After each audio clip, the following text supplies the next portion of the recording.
because they got no chance when we realize that's who we are. You know, people talk about the human mind as if it's like the arbiter of human awareness and perception. It isn't.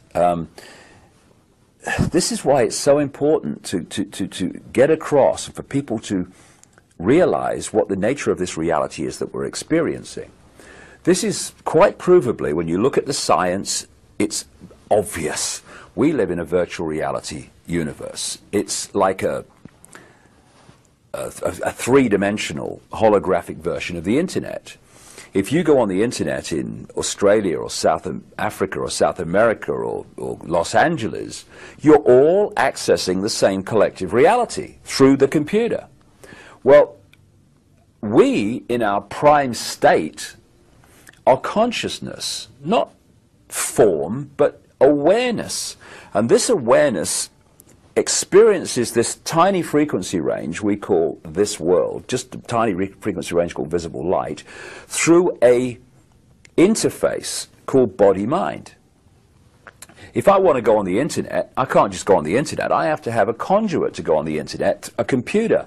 And even then, I don't go on the internet. The computer does. I observe the internet through the computer. This is what consciousness, awareness, the real eternal self that these religious teachings talk about, etc., and non-religious teachings too, talk about. This eternal self. Some people call it soul, whatever you want to call it.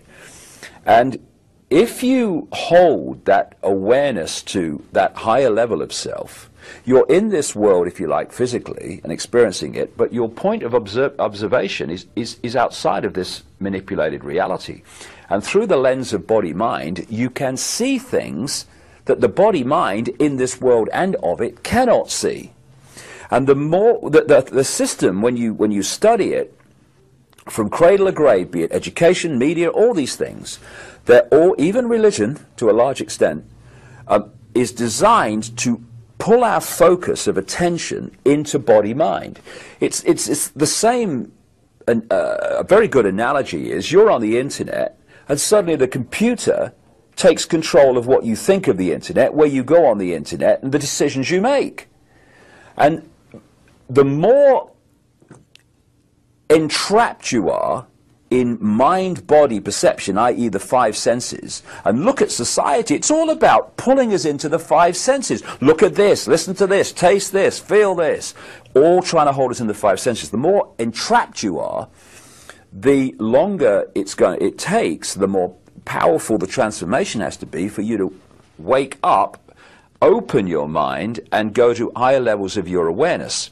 What has been happening, I've seen this all over the world, I've been to 50 countries, it's happening everywhere over the last 20 years, is more and more people are going through this process, they call it transformation, whatever, where they open their mind and they let their true self consciousness in.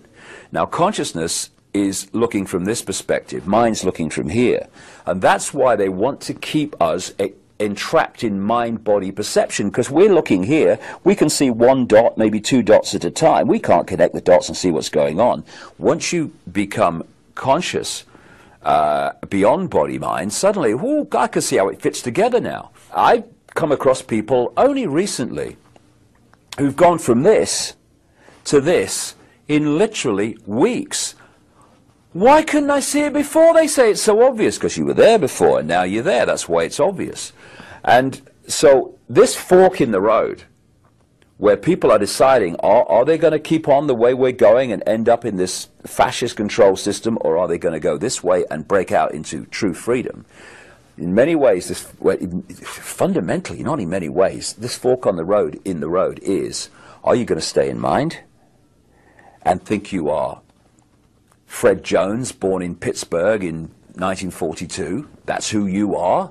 Or are you going to open your mind to who you really are, which is consciousness, infinite, eternal consciousness, having an experience as that man born in 1942, whatever I said.